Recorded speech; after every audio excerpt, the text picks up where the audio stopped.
So we got all the posts cut flush, and they're not like super level, but that's not really super crucial because, well, I'll tell you why it's not crucial in a second. First, I wanted to show you this. So obviously this is a treated part. It's still like oily and tarry. So some of these aren't treated all the way through, which I'm not sure if I'm worried about it or not. I did like the test that I always do. It doesn't really sink in any more than it sinks into here. So I don't know if we should be worried about it or not. But other ones like this, they're like super treated all the way through. It's weird. It's almost oily, and cutting through them is, I know I've said it before, but it's so hard. Like saw smokes and stuff, and it smells like tar. So what we're doing now that we've got them all cut flush, and why it's not super crucial if they're like level at the top, is because we're doing these little seat cuts. So we have these 2x8 sills that we milled, and here's a good example. I only cut 2 so far, but we're cut the 2 inches off of either side, and we're gonna drill a hole. There's already a hole here, but we're gonna drill maybe 1 or 2 holes, so like one here, one there, and bolt these through. So they're gonna stay there. They're gonna be anchored to the foundation, and there's obviously gonna be another one on this side. This will probably be moved in a little bit, but it's just resting there because I wanted to see if it's fitting, and it fits pretty good. Obviously there's some wonkiness to the 2x8, but wood is flexible, so it'll do what I want it to do. And I'm just gonna cut this one. Oh, okay, yeah, no, now it fell. But you get the picture. So yeah, I'm gonna cut this one first. I gotta sharpen the chain because, like I said before, they're super hard to cut through, and that's probably because of the preservatives, whatever the preservatives they used, for these. I don't know how old they are, but obviously they're still solid. They're not rotten at all. We had a couple that were rotten over here, so we decided not to use them. But yeah, I don't know what they use for preservative. They probably have these just soaked in a vat of chemicals, which isn't great for all the sawdust and stuff. But that's underneath our house, so it's not like we're gonna be growing any crops there. So yeah, we're gonna cut some more and get the sills up. The sills will definitely be up by the end of the week, maybe in a couple days, and maybe we'll start framing the floor by the end of the week. That'd be pretty cool.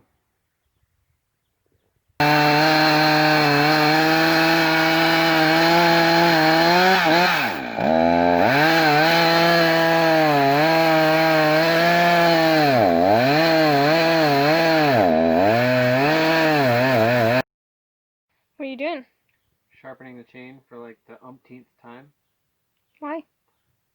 Because that like chemical preservative stuff really dulls it down, and it's tough to cut through. Is it annoying? It's very annoying. Are you almost done though? Yeah, I got 4 more to go, so 8 more cuts to go. Not bad. Yeah. Check back with me in like 5 hours.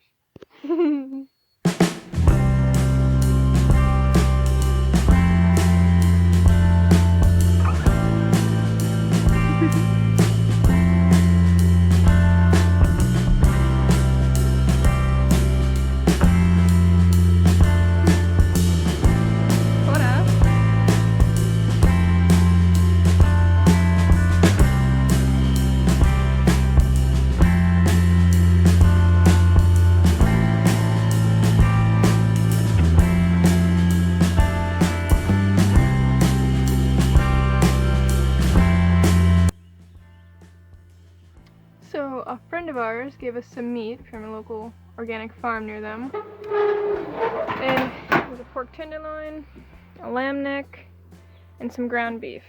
And as you guys know, we live off-grid with no refrigerator.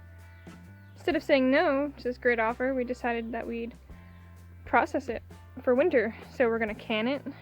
We use it for stews come winter time. And we're gonna have a great lamb roast tonight and meatballs tomorrow. So, you get a good offer like that, don't turn it down. There's always options.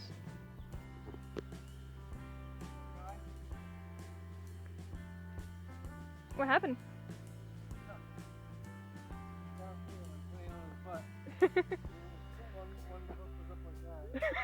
Hogtied. That's why we only tie them up when we're here. We're getting a ground rod and some wires in 2 days. We'll be able to fence in areas like that so they can graze happily without getting hogtied. Thing is, we don't want to feed them hay when we have all this, fresh food around us. We tried to keep them in. You can see partially probably a small electric fence down there. Down there, that we would connect to that gate. Yeah, we try to keep them in there, but they realize it's not hot, and they just jump right over it. Yeah, the other day we chased them deep into our land. Yeah, way back in the woods. Troublemakers. They got out and we were like, oh, they'll be fine. They're staying local. And then we were working on the foundation, and then half an hour later we looked and they were gone. So luckily we found them. Needless to say, don't trust your goats. Ever.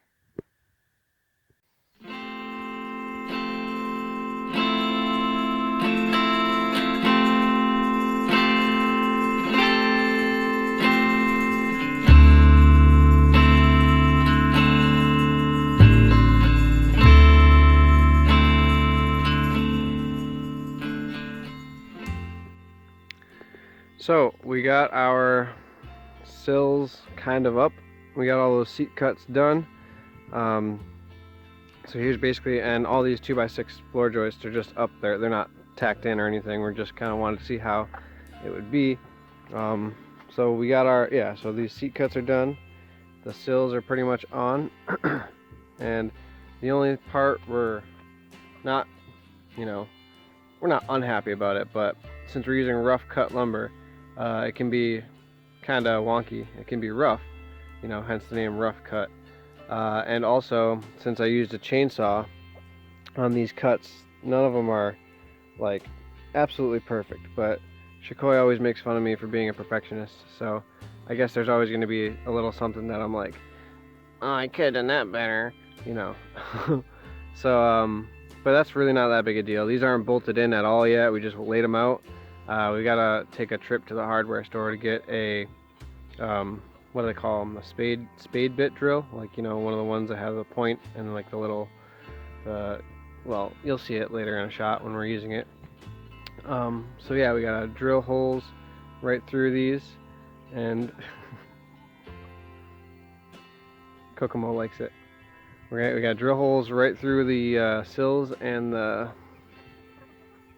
piers, and then we'll bolt them on, and then we can start with floor framing. Well, I don't know if I've talked about sort of the design of our cabin. Yeah, so we're using a approach that's akin to advanced framing.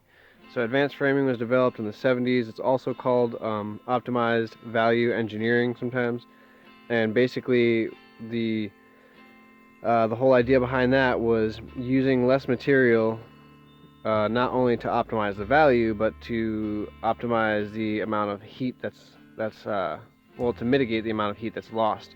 So they use less lumber, so there's less thermal bridging, because wood itself is not a great insulator. So you lose heat through wood. So instead of using 16-inch on centers for floors and walls and ceilings and all that, they use 24-inch on centers and 2x6 framing. So a lot of places in the country, 2x4 framing is the norm, but 2x6 framing we wanted because you can fit more insulation. A rough cut 2x6 is much beefier than like a Home Depot 2x6. So we're adding structural stability. We're also adding more insulation, and I feel that 16-inch framing is overbuilt anyway. We carried that over from England way long ago, and nobody knows why we keep doing it. It's just the norm. Try to get people to change what they've been doing forever, and people people say, oh no, we've been doing it that way forever. Yeah, but why? So yeah, the design that we came up with is we wanted to use less lumber because we're milling it all, and we're trucking it all. So that's one thing. And another part of advanced framing is, like I said, 24-inch on centers. So a rafter, you know, falls right over a wall stud, which falls right over a floor joist. So that way everything is kind of stacked. It's a bunch of house-shaped frames, and that way the load is always transferred directly down. So in that sense, you know, all of our floor joists, not all of them, but at least one of them will always fall on a pier. So that way the load is always transferred directly down to these piers. So we're going to be using 2x6s for the walls, and then our roof design is kind of like a hybrid timber frame. We really liked exposed timbers, so what we're going to be doing with that is, instead of using 2x6 for ceiling joists, we're using not ceiling joists, sorry, rafters. We're using 4x6s. So let me go take you and show you some of those. So some of them are freshly milled. Obviously this has got a little bit of rot in it, but we'll cut that off. Some of them are freshly milled, and other ones are old barn beams. So we like old barn beams. Basically we like whatever we can get. So but we also like to keep things alive for generations. I mean, so much work goes into that. Back in the day they didn't have the material or the tools that we do.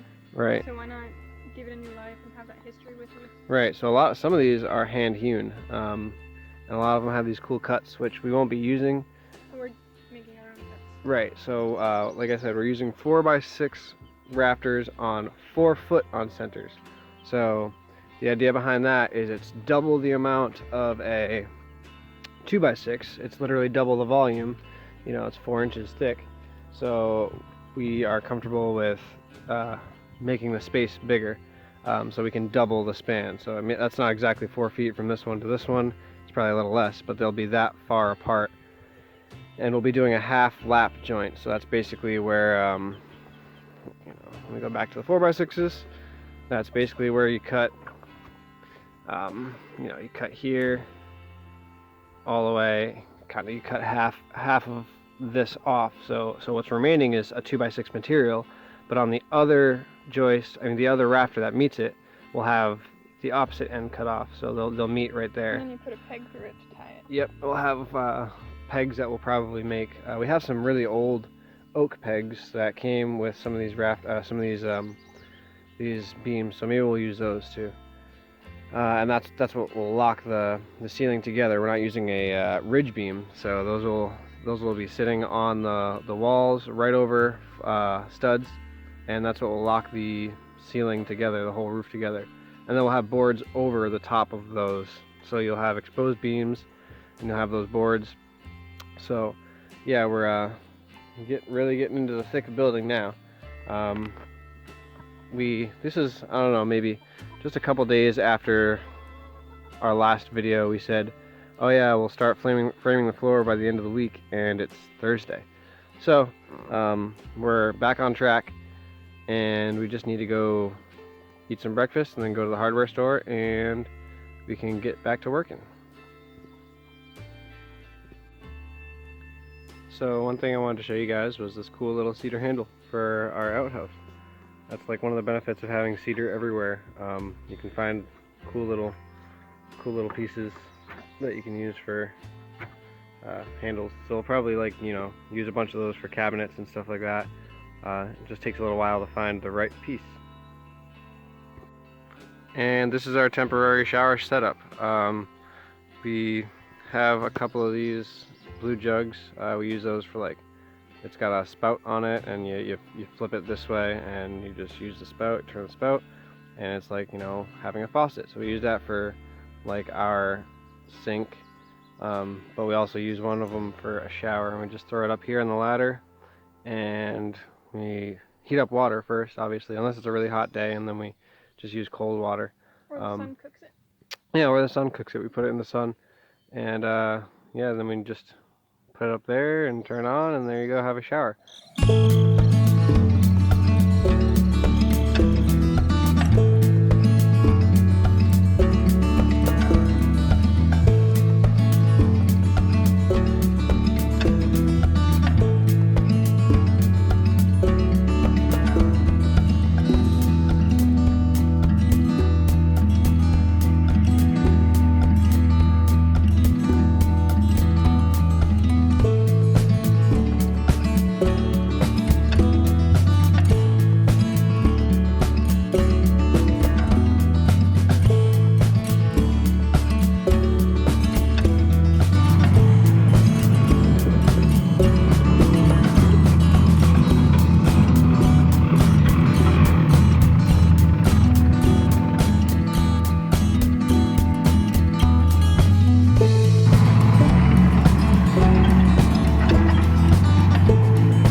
So, we are moving forward on our sills. Yeah, so we're just drilling holes through the sills and the piers with a spade bit, and this one happens to be 5/8, so because that's like the size of these bolts. So these bolts were in these piers originally when we picked them up from the local farm. See the old holes there? Yeah, so these were like boundary posts for the farm, and I think the bolts, they're like J-bolts, so they have that. So like this one we probably won't use again because it's a little rotted. But we can use the bolt, the nut again. But anyway, yeah, these were in these posts and they probably held some kind of wire, like a braided cable or something like that. So we're just going to reuse them because they came with the posts, and we need bolts to anchor the sills to the foundation anyway. So we're reusing them, and not to mention they're like $5 a piece. Yeah, at the hardware store they're pretty expensive. So that times 24 or something these. like that. Yeah. It is a hot day. Yeah, the heat came back. It's humid, hot, and we're sweating. I don't know if that's cross-threaded or what. No, I don't think so. It's a pain in the butt to get on. Can't be that hard.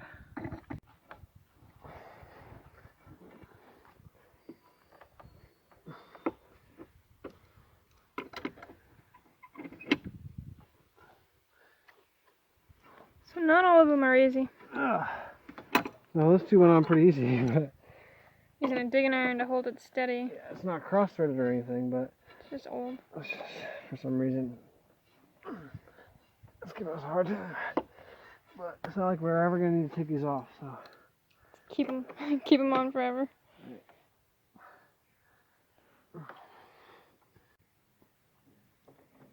The sills are officially installed. So we basically just drilled holes. We reused these bolts, drilled the holes through both of them, yanked them tight as best as we could, and now they're pretty much all good. Once again, the camera shakes, but you get the picture. There's a couple of scabs that were not, like splices that we're not really super enthusiastic about, because the 2x8s, since they're so long and they're rough cut, they have a little bit of a wave to them. They're still actually admittedly a little bit green, so if we let them dry out, stickered nicely, here come the ducklings, here come the the inspectors, building inspectors. They say it looks good, so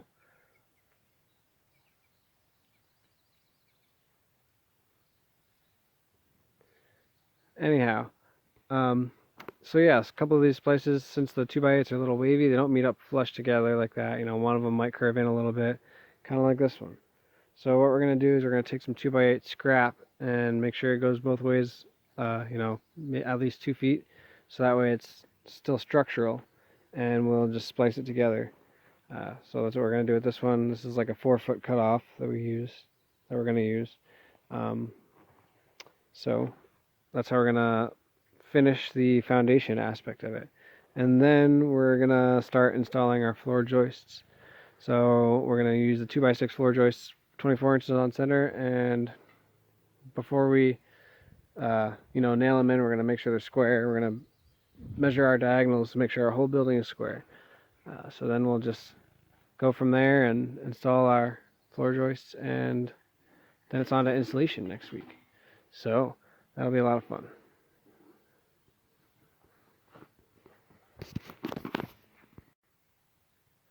We are getting the rough layout for floor framing done. So these joists aren't tacked in or anything. We just wanted to make sure that when we put the headers for the joists on, so there's going to be a 2x6x12 here, and obviously it's going to meet halfway, and then there'll be another one there, and then same thing on the other end. So we just wanted to make sure that it's squared up. So basically what we did was we used a piece of scrap 2x I put right there, and then same thing on the other end. Measured from corner to corner and corner to corner, and we're within 1/8 of an inch square, so that's pretty freaking cool. So all we need to do is basically cut, well actually nothing needs to be cut, but these joists that are overhanging, they all need to be on the same plane as these. So those two end joists are where they need to be, but all the ones in the middle need to be, you know, slid in. And then when they're all in their final positions, we'll mark them on this sill just so we know where they're sitting. And then we will nail them together. The reason for marking them is because when we're nailing them, they're going to move. And then it's Friday now, so maybe on Monday we'll get the insulation so we can drop it in. It'd be nice to put it in from above because down here there's not too much room to crawl. But anyway, and then after we get the insulation in, we're gonna put the subfloor on. Subfloor is gonna be a bunch of OSB, a bunch of used OSB. Initially, we had planned not to use any OSB or plywood in our construction at all because we didn't want any off-gassing from the formaldehyde and stuff. But the OSB that we had, that we got a bunch of it for free, like two small trailer loads. So we, you know, decked the roof of our shed with that. We built our outhouse over there out of it. But anyway, it was on a roof for like 10 years, and it's been off of a roof for at least a year and a half. So I think it's pretty well gassed, pretty well off-gassed. If there is anything left, I don't think there will be. And if there is, it's underneath. It'll be underneath our finished floor. So that's a compromise we're willing to make to save some material. And yeah, we're pretty excited about having the floor almost done. Well, I guess halfway done. You know, it gives us a real idea of what we're working with. 16 by 24 doesn't seem that big to a lot of people. It's like 384 square feet, not including the loft. There'll be a loft on this side, but it's like huge to us. I mean, we lived in a 30-foot yurt for 3 years, and that was, I think, like 700 and something square feet when you worked out to it. But it was, you know, living in the round is a little bit different. So you lose a little bit of space when you try to put like a bookcase up against a round wall. So anyway, just the layout was kind of weird, but this feels huge to us. So we're pretty excited to keep steaming away at it.